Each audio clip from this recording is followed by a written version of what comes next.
I ran marketing departments in corporate America for 10 years and then ran a digital agency for over another 10 years. So I know the roadmap to online success, and that formula always includes producing content to share your message, from your marketing message to sales and delivery. Hi, I'm Jennifer Neal, and you're listening to the Content Toolbox. I believe the secret to finding and creating raving fans online is through you. In building relationships through stories that share who you really are, create genuine, crazy, raving fans that keep begging you to take their money. And on this podcast, we'll be talking strategies, tactics, tips, and more with myself and other industry experts. So buckle up and start your engines, because it's go time. All right, you guys, welcome back. Today's guest expert that we have with us is Miss Victoria Vela. And I'm telling you what, you guys are going to love this. I met her through one of my coaching groups, and I already know that she is full of amazingness. So welcome to the show, Victoria. Thank you. Thank you for having me. Awesome. All right. So I know a little bit about you, but everybody else out here in listener land does not. Mm-hmm. So tell us a little bit about what you do and kind of how you got there. All right. Well, I am a neuromarketing strategist. And so we do a little bit of everything: funnels, social media, email marketing, whatever. It's basically just like whatever your marketing presence is, we're going to find a way that neuromarketing can help just like take that to the next level. And so we do a lot of like free trainings in our Facebook group. Like every week we teach a new topic on like just like a conventional like belief or thing in marketing. And we look at the neuroscience behind like, why does that work? And so our goal there is like, you know, a lot of people don't know what neuromarketing is, or they hear that and they think like, ooh, scary, mind control or manipulation or whatever. So this is just our chance to show like, no, it's everywhere. You're already doing it and participating in it. It's already influencing you. It's not scary, you know, and you shouldn't feel bad about like, you know, using that as like, you know, kind of like an edge, you know. But what actually led me here was a little unusual. I started out as a musician. I've been playing classical piano for like 27 years. Wow. And something like that. I don't know. I'm so old, but but I started out my career in music, but the thing that like really changed my life was taking a course. It was like music psychology. And in that class, I remember like the one study that kind of like changed my life was one where they had first discovered that music was the only non-biological influence that could trigger a reaction in the pleasure center of your brain, where typically the only things that would trigger a reaction there were like food and sex and drugs. So it's like literally sex, drugs, and rock and roll will like trigger that part of your brain. And so that just kind of like sent me down the wormhole of like neuroscience and music cognition. And I ended up working in a neuroscience lab where we studied human performance. And so like perception and motor learning and creativity around motor learning. And at the time I was teaching piano lessons. Like I was in school, I was teaching piano lessons, and then like everything just started to come together. So I was using neuromarketing and neuroscience like studies to create frameworks to help teach students with special needs.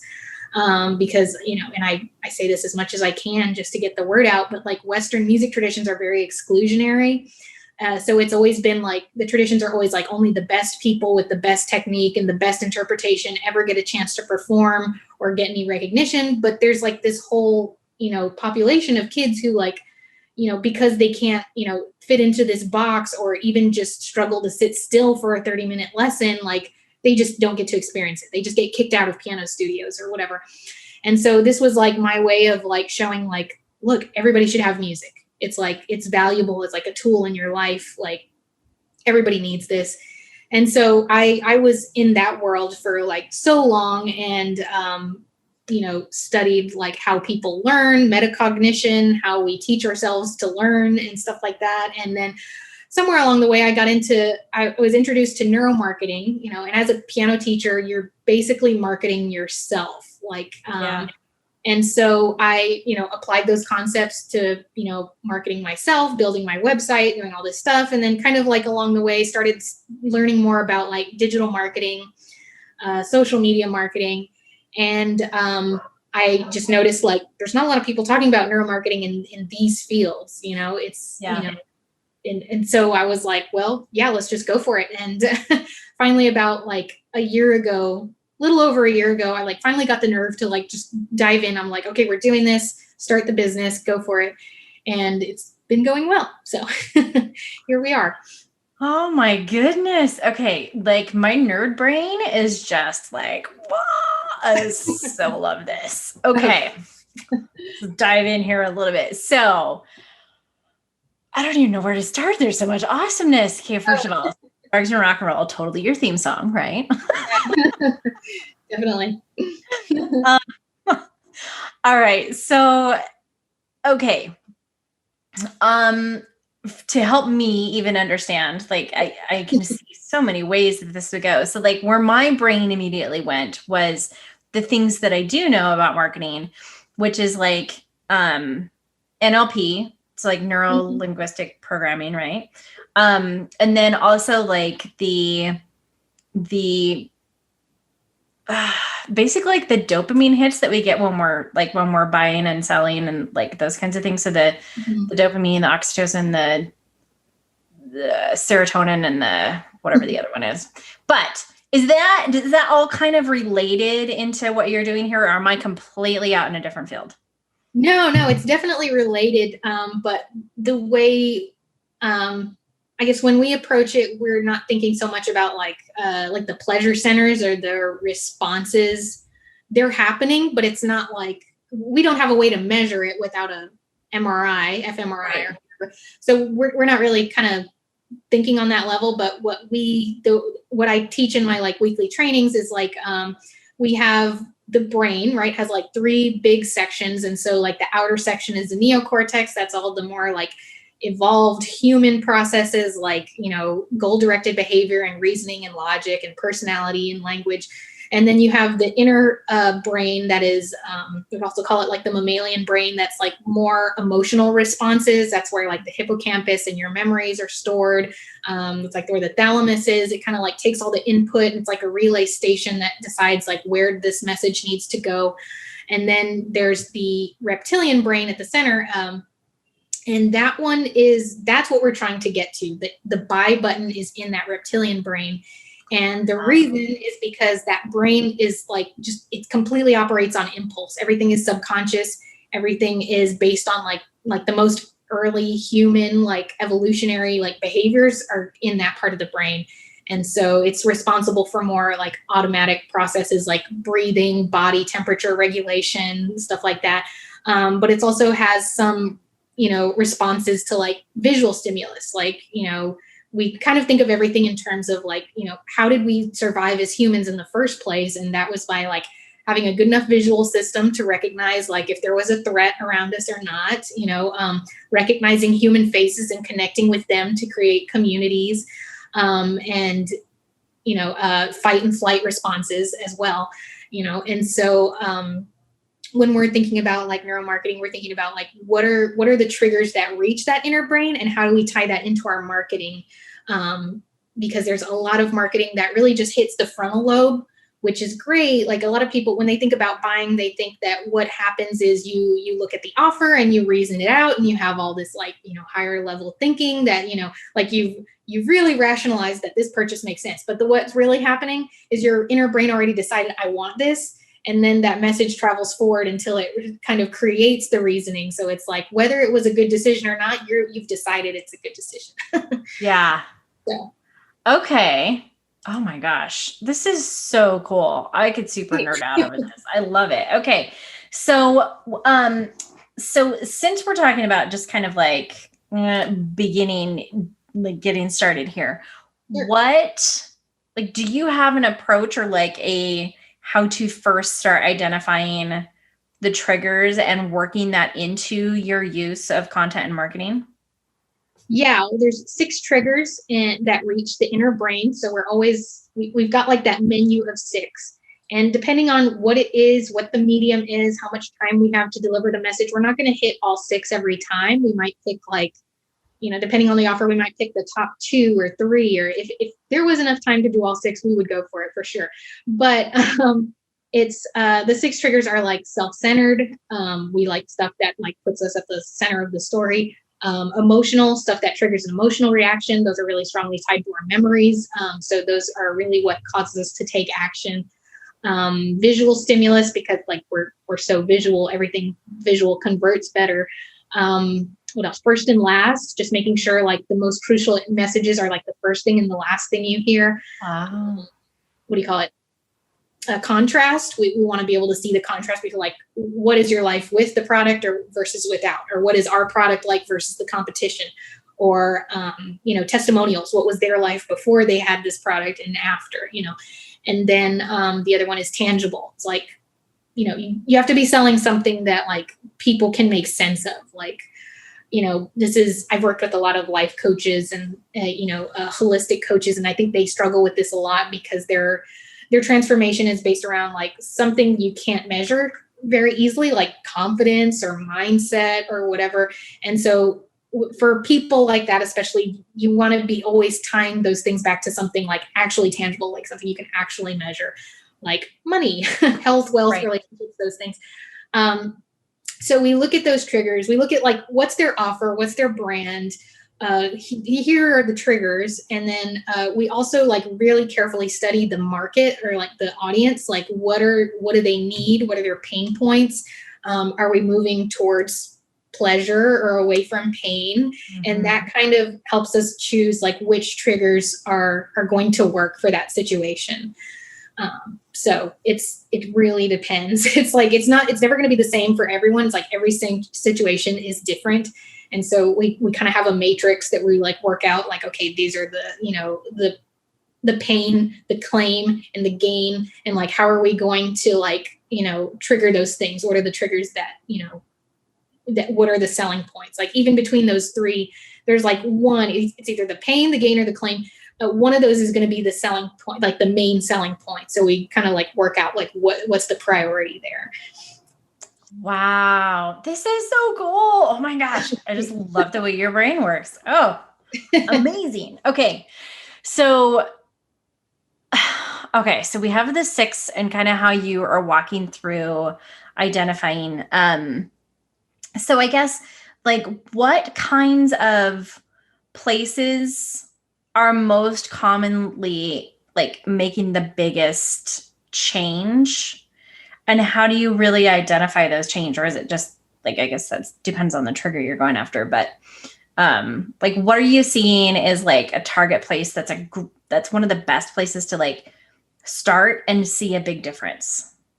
Like in terms of like which trigger is most effective?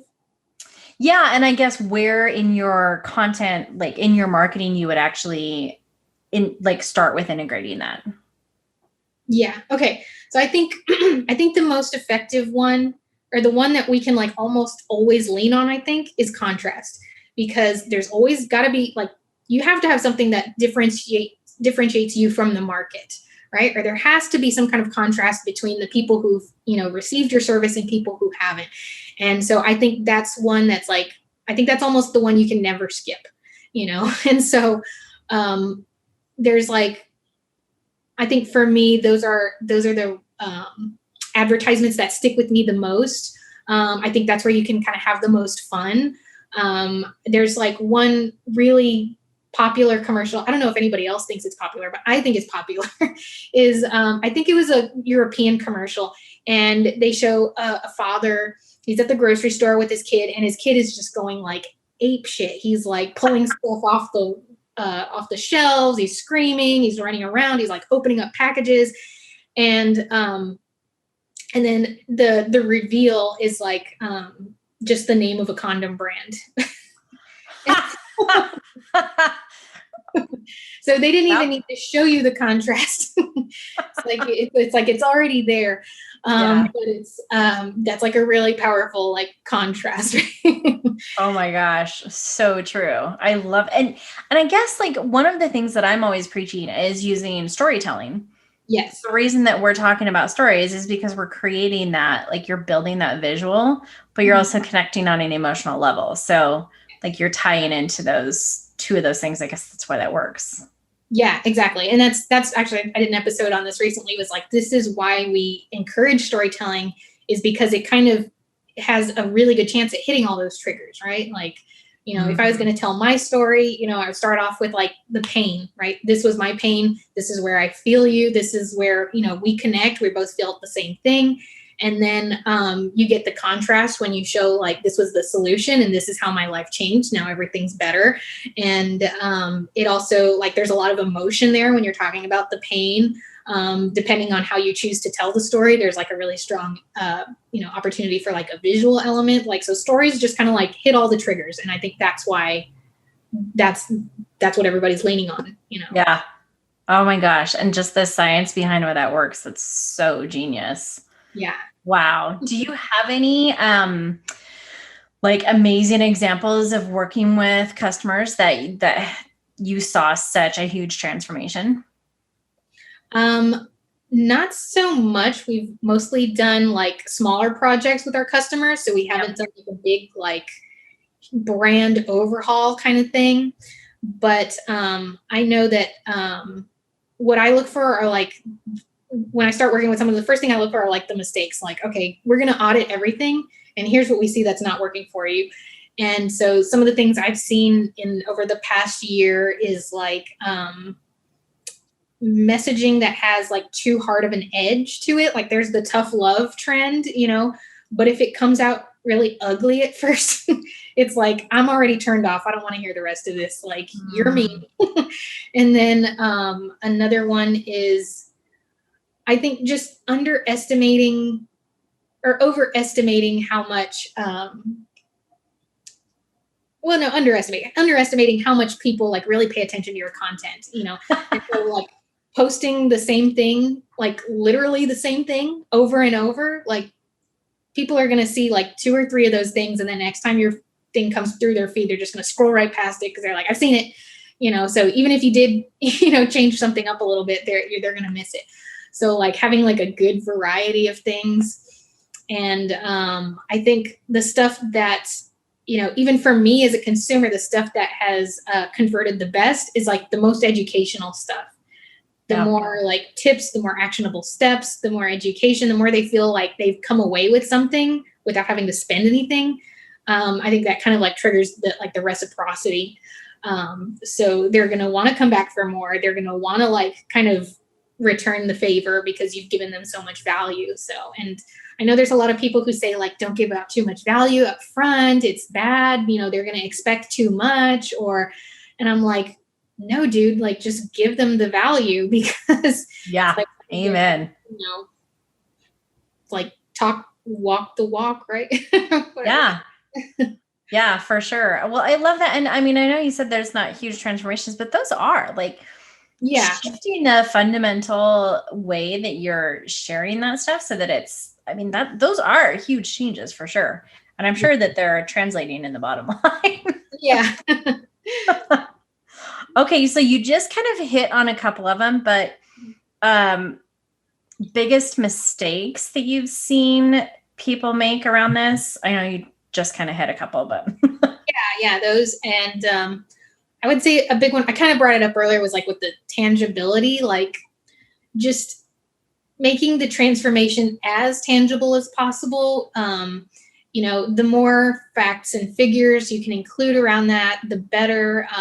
I see a lot of people, you know, like I was saying, like life coaches, confidence coaches, mindset coaches, like your transformations are very intangible. It's hard to put a number to those. Like, I'm sure there's probably a confidence, like inventory somewhere that like psychologists use, but I would bet that most confidence coaches are not using that. And then even so, like, okay, let's say we had something that would measure confidence, like anybody in the general public isn't familiar with that inventory. It's going to mean nothing to them. So there's like, even for, you know, the way some coaches present themselves too, they like list all these certifications and they're like very obscure, like only coaching industry professionals would know what these certifications are.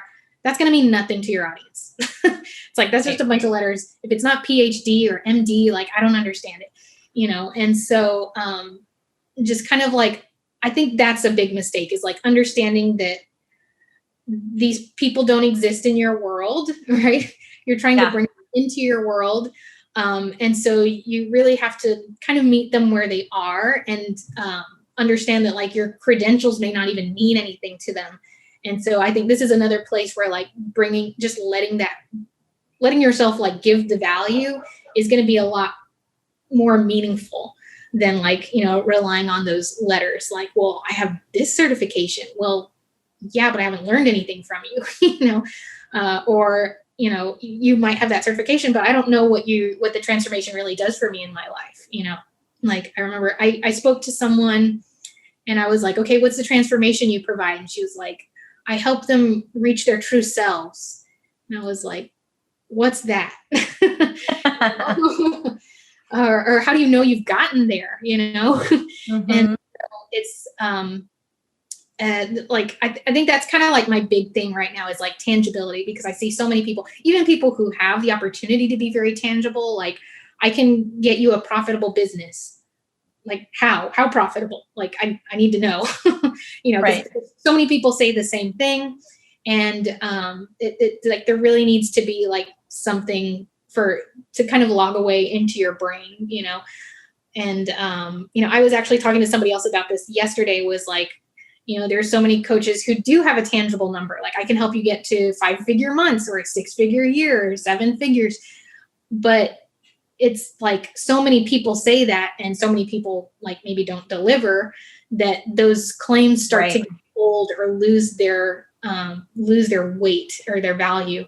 And so, you know, finding like, what's the next thing you can use, or what's the next tangible thing that, you know, is really meaningful, you know? So anyway, that's my tangent on tangibility.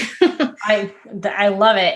And actually like that kind of brings up another question for me as well. Cause like my brain apparently works in frameworks and spreadsheets. Cause as you're talking, I'm like, well, how would I put this together? But like, do you have an approach? So I know when we are working on our own marketing or our own content, like it's right here, and it's too difficult to sometimes just step away and see how other people are viewing or absorbing that content. So I'm guessing that like applying these structures of neuromarketing to what you're doing, like gives you that kind of opportunity to be able to step back and see how it's actually relating. If that made any sense, the way it just came out. Yeah. Like in own marketing. Yeah.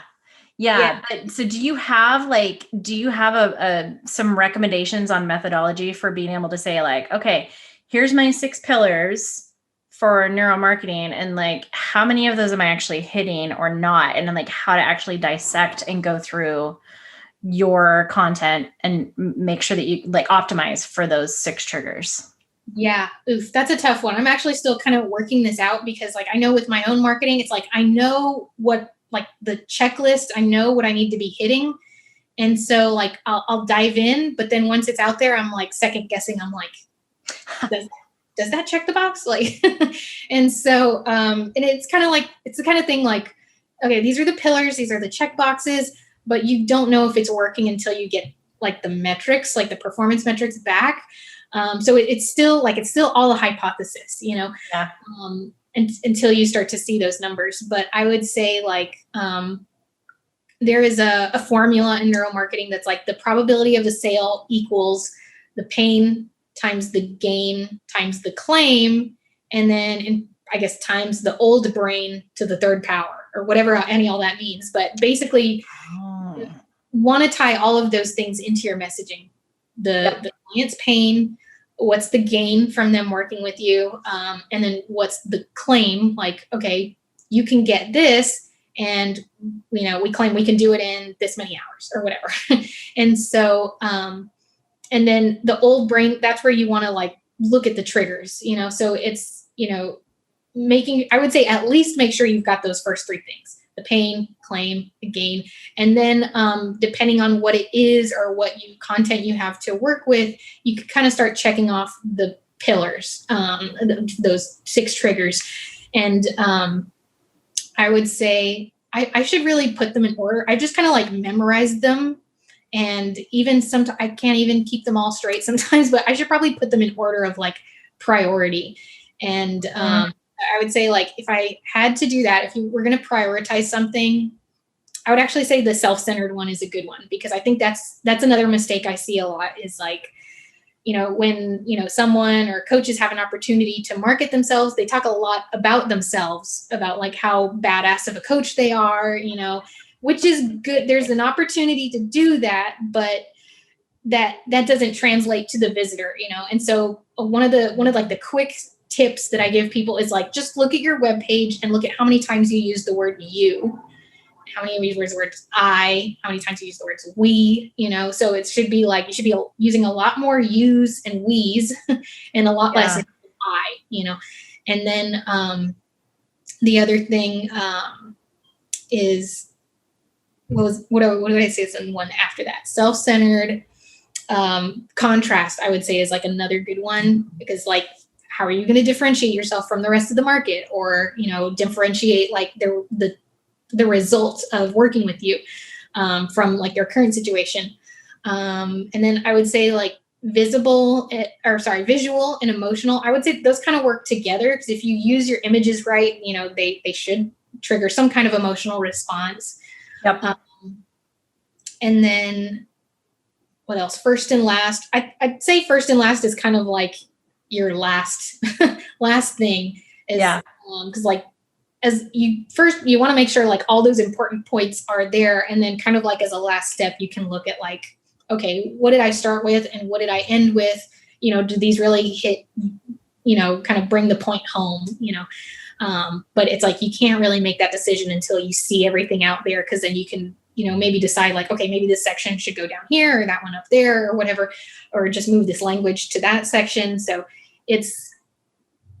maybe this is me like actually working out this framework. I love it. I'm totally building it in my head. Yeah.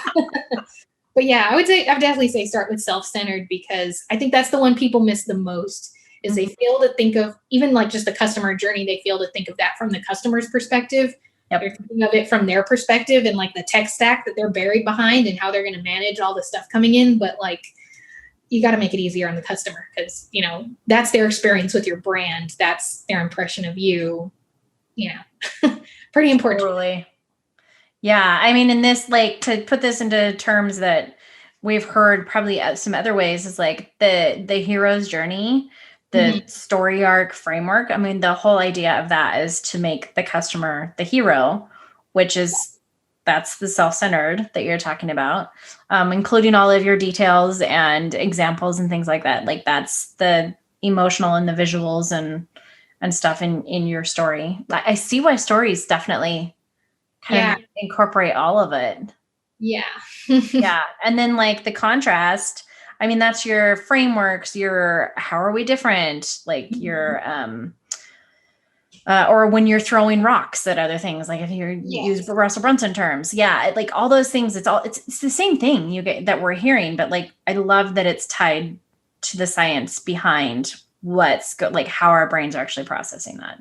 Yes. Yeah. That's like my whole life is like, okay, this is the way we react to things, but why? Like, I have to know why. And I have to know, like, there's something in the brain that's happening, and it's like, people probably think I'm crazy, the amount of like, what do you call it? Like true crime shows I watch, but it's like, because I'm waiting for the psychology. I want to hear the explanation. Like, why do people get this way? Or how does this happen? And so I think, that's like, and that's why my show, I call it, But Why Though? Because that's my constant question is like, okay, this is what happens. This is what works. I'm like, but why though? Like, okay, you need to set up your funnel in this way. I'm like, but why though? Yeah. Oh my gosh. I love it. And that is like, that's a inherently wonderful principle to even run your business on, I think, is like, why am I doing this? Why am I doing this? And that's, oh my gosh. So love it. And that's the same framework that I teach with storytelling, is like, you just keep peeling it back and peeling it back. Why, until you get to like some core root thing. But now I know it's in the brain. Yeah. Amazing. Okay, so Victoria, if we want to send people your way to learn more, follow, engage, where do we send people? We should send them to our Facebook group. And it's, if you want to get to my Facebook group, the best place to go is Instagram, because I'm probably going to change the name by the time this podcast comes out. So I don't want to give you the name now because you won't find it. But go to my Instagram. The link in my bio will have a link to join the Facebook group. So you can find me on Instagram at Microcosmic Marketing. The Facebook group is a great place to join because every week I'm going live with But Why Though? And every week we pick a topic. I guess by the time this podcast airs, this will have happened. You can watch the replay, but this week's topic is actually customer journey. I know some topics coming up are visibility, I think, like the neuroscience behind visibility, the neuroscience behind call to actions, neuroscience behind buying. So kind of like explaining that buying process, like their truths behind the buying process. Those are all upcoming topics, at least till the end of February.